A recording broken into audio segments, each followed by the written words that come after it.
What's up, guys? It is us. You know us as Gersh1 and Sound Alchemist. And we are welcome back to another episode of For the Greater. I forgot what it was. It's For the Greater WAAGH. Yeah, that's what it was. So today we're going to answer your questions. We actually answered your questions last week, but the video was too long, 25 minutes. And rendering was taking too long and it wouldn't render right. So we're going to redo this again. Starting with Ryan James. He asks, Necrons are stronger, no blood for the blood god, can't be poisoned or possessed, can't be seduced. What's the other god of chaos? In any case, Necrons for the win. And that's in a response to Necrons versus Chaos. We said that the Chaos would win. He's saying that Necrons. No, yeah. Maybe Necrons back in the heyday. Back when they were still living and fighting the old ones. Yeah, but even if, like, of course they don't have blood, they can't be possessed and all that jazz. But at the end of the day, like, I don't think a Necron force is strong enough to take on a Chaos force, just because the Chaos are just so readily available within the 40k universe. And they've got, I mean, if you're gonna take them out in close combat, you got Khorne. If you want to do psychic abilities, you got Zeech. Nurgle is tough, and then Slaanesh is just Titties. So yeah, Chaos. But we do understand your point, I guess, kind of, in a little way. The old man Bob, he says, for guys doing fact lore videos, they know so little about the lore. Love the vid, guys. So we know lore, we just don't know every single word or phrase. We can't remember every single name and all that stuff. But thank you for the comment, old man Bob. Are you related to the old One Eye? They don't have that motto anymore, or they don't have that. He's not in the Codex anymore. He's in the Codex now. Okay. Alfarius says, you pronounce the G, but it's a bit faint, and it sounds like it's pronounced nor or more towards the end of the word. So when I say WAAGH, is that good? Was that on point? Thank you, Alfarius. Noah Campbell says, I agree with your Deathcopters. Deathcopters are amazing. Thank you for agreeing. Loopy Sargent says, I used 3 Deathcopters to assassinate a Chaos Sorcerer. Awesome. It was so funny, my opponent upgraded him so much. Yes, Deathcopters are so versatile. You could use them as heavy support, you could use them as fast attack, you could use them as, like you, assassins. So they got amazing. Strength 8, so they'll insta-kill anything forward, toughness or lower. AP 3, so it's good deadly. Good deal, yeah. Snip Snap Snippy Ab says, hey, my fanfics, own codexes, and character creations are all in German.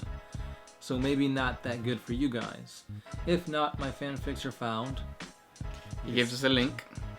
No self-advertising intended. That's cool. But the codices and character creations are not finished entirely. I still haven't checked your link out, but I will.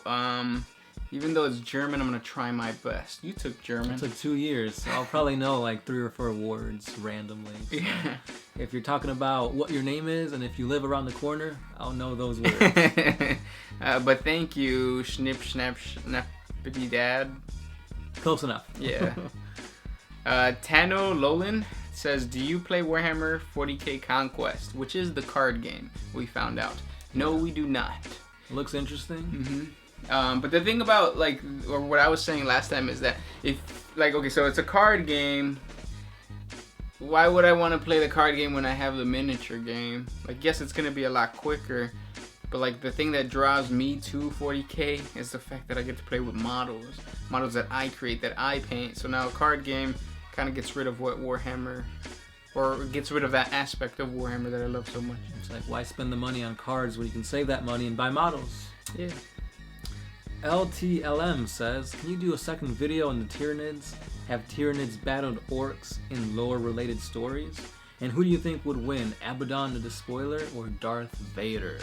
Hashtag For the Greater WAAGH. Thank you. That's an awesome hashtag. That is. As far as the Tyranid video, yes, the Tyranid video is coming up very shortly. He's working on a special Tyranid weapons video. That's going to come before the second Tyranid video. And what was the other question? Who would win, Abaddon the Despoiler or Darth Vader? Oh yeah, Darth Vader. Yeah, I think the lightsaber can cut through anything, basically. And Star Wars. That's all you need to know. The Force beats the warp. Yep, big time, big time. And then an Orc versus Tyranid battle. There's an amazing lore story. Probably one of my favorites, just battles in general, and that is the God School versus the Tyranids of the planetary sector. I forget the name of the planetary sector, but it's all going to be covered in the 40 Facts of God School that the Sound Alchemist is working on. Yep. So stay tuned, and you're going to hear the most amazing Tyranid versus Orc story. Now, Nadav Banks. Okay, first of all, my name is Nadav, not Navad. Second, Age of Sigmar, just the fluff. Sigmar's war host is literally an army of space marines with hammers and shields. They look amazing. 5 inches thick, and they just got rid of the point limits. Yeah, that is kind of weird. Yeah, no points, but... Yeah. And then he goes to say the fluff says that after Sigmar won his wrestling match with the Chaos Lords, he wandered into space and finds a rock and makes a necklace, and then space gods trade with Sigmar and give him godly powers. Then he creates the realm of magic. He reincarnated the Chaos gods. Why? He even made the realm of death. Then of course he gets bored of watching the chaos break out, and we have eternal war all over again. GW just 40k'd up Warhammer Fantasy. It's not quite Warhammer 40k. Yeah, I mean, I see the similarities. But yeah, the lore behind the fantasy, or Age of Sigmar, is just doesn't make any sense. It's just ridiculous. It's a little convoluted. Yeah. But the models... The models, though... Next question from LTLM. Can you do a second? Oh, it's the same thing. Oh, it's a repeat? Okay. Yeah, repeat. So, James Pinkman says, do you guys believe in the moon landing? Where did the moon land? I thought it was still in the sky. Ooh. Technically, it's like leaving us. No.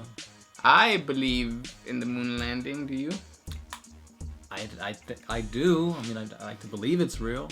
Yeah, I read an article or whatever saying that if they were to actually fake the moon landing, it would take like thousands of people to be in on the joke or be in on the conspiracy. Which, you know, if you're dealing with that many people, someone's gonna say something. Mm-hmm. Nekulai and Kostyuk. Mm-hmm. And also, when is the winner of the Land Raider Crusader?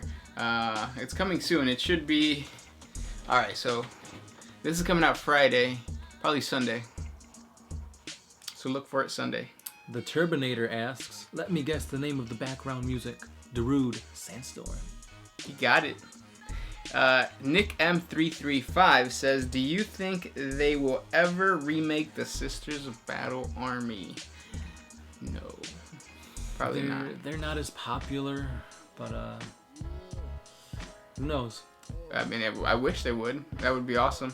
But yeah, who knows? Miguel Del Valle says, I have just started collecting Orcs and Space Wolves, but do not really know how to play. Can you help? Yeah, of course. If you're collecting Orcs, get Deathcopters. Get boys. Boys. As many boys as you can. Don't stop until you get 100 boys at least. You also want to invest in some tank busters. They're going to come in handy. Yeah. Deathcopters, tank busters, boys, trucks. Space Wolves. I don't really play with Space Wolves too much. I dabbed by making an army here and there. And in my opinion, I'd say just go Terminators and use the Hellfrost cannons. The Dreadnoughts look badass with the shield and axe. So. Drop pods, get drop pods. You need that. Right. And then I heard that the Devastators are pretty nasty with them. So that's our take. That's our advice. Okay, you're next, right? Yeah. 18+4 says, do you two live together? Maybe. No, we don't. No. He actually lives really far away, so we only get 1 day a week to shoot or record stuff, which is why in the past it's been so difficult to get videos out. It's like if you miss a week, that's...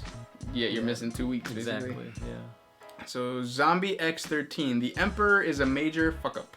He caused all the bullshit. Golden Throne can't be fixed. The idiot of the 41st millennium.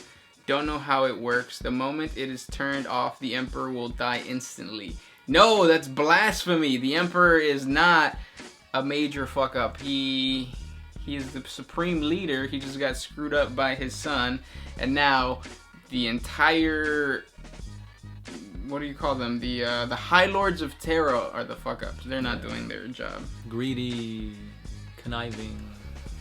So blame it on them.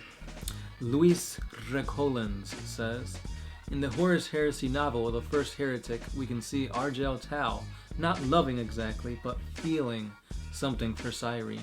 However, it is somehow arguably as it is not explicit. Along this, it is true that 30k Astartes show more humanity, emotions, feelings, fears, ambitions, than those of the 40k ones. So I understand that the question could be made thinking only in these second aspect. So, yeah, that was regarding the question, do Space Marines love? And, I mean, I think I agree with him, because back in 30k, they still had the Emperor, so they were showing love and devotion to him. Now in 40k, he's just on the throne, so not physically there to motivate them, to inspire them, but he still kind of does. So, I agree with you, yes. Luis. Good statement, though. Gundam 116 says, I'm the orc leader, Gershwin. Huh. That's really good. That's really clever. I'm going to use that. Thank you.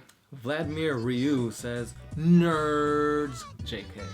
Vladimir, you are funny. No JK, because I actually like nerds. They're pretty yummy. Oh yeah, I had a box. A whole box of nerds? No, I got it from your... Oh yeah, the party. The party, yeah. Shadow Rune, how many Space Marine chapters is there? At any given time, there's about 1,000 Space Marine chapters. But remember, some of them get wiped out, some of them have to split apart, all that jazz. Successor chapters and whatnot. Yeah, so keep that in mind. Carmen Elia says, do Wolverine versus Deadpool? We might someday. Soon, maybe. Who knows? Lee Parker, if GW end up doing the end times things for 40k and brings back the living... Am I reading this? Okay, you're reading it right. He just wrote it weird. And bring back the living and missing Primarchs. The Dark Angels should come out as traitors and go and get a new Chaos Imperial Twisted Codex, and the Fallen should get the Loyalist Codex. So he's basically saying that if they do progress the story of 40k, that he thinks that the Dark Angels should be switching over to the Chaos. That's cool. I don't like Dark Angels really. I mean, their attire is really cool and all. But they're the ones with the robes, right? Yeah, it's cool. They're cool looking, but I don't really care for them. If they progress the 40k lore, they have to do something with aliens. I really like the Xenos is really important. Imperium of Man gets too much attention. So like, do like an Armageddon type thing where they center on a Xenos race. Of course, I would want them to do Orcs. You probably want them to do Tau. I feel like it'd be more Tyranids. Really? Yeah, like I feel like the Tyranids are a bigger threat because they're like the hive mind and they goop everything up. Zombie X13. OG Necrons would have to be stronger than everyone considering they killed the old ones and the Catan, of course. I bet they could even annihilate the Orcs. Whoa, probably not. They wipe living cells. Oh, this guy. They wipe living cells out completely when they take a planet, so spores would survive. Would not survive. Would survive. Because if an Orc believes it survives, it will survive. Even if it's still in the placenta of the spore. That's my response.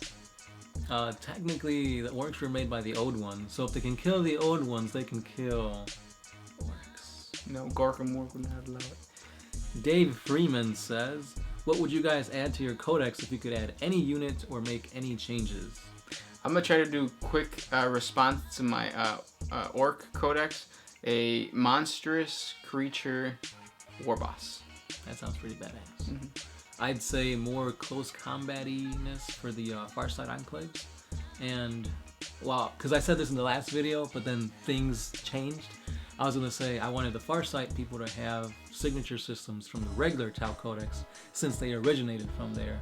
And boom, it's available now. So, so you got your wish. Got my wish. Oh. Carmen Elia, Heroclix, please. Soon, maybe, hopefully. CJ Cool J1000 says, could you do a video on the Grey Knights or even Caldo Drago? That'd be really sick. Sick. You know what? Take some cough medicine because it's already out. Damn! That's pretty cool. It's actually just Drago, but close enough. Yeah. Grey Knights are coming though. Caliste, Roca, Souls of the Devout Humans. Souls of the Devout humans go to the Emperor, and the heretics go to the realm of chaos. Oh, that was in response to the what happens when people die. I think you're Christianitying the 41st millennium up though, like the heaven and hell. I don't really think that like if you die and you were a bad person, I don't think you go to the warp. The warp doesn't consume you because there's parts of it, like you gotta understand that the warp itself is not evil. It's only that way because of the emotions put out by like regular people. But regular people also have positive emotions, so there's a positive side to that. So I don't think the warp is divided into like good and evil. I think it's more complex. I mean, if you think about the Eldar, you can be a good Eldar, but if you die, Slaanesh can take your soul. So that doesn't necessarily mean you were a bad guy. Slaanesh should probably do that. And Maria Moreno says, that's a great way to end this awesome question and answer video. Please guys, ask us more questions. Comment down below. We'll answer them in the next week's episode. And if you guys have anything else to say, just comment down below. Subscribe to the channel for more awesome lore videos. And this was Gershwan, Sound Alchemist, signing out.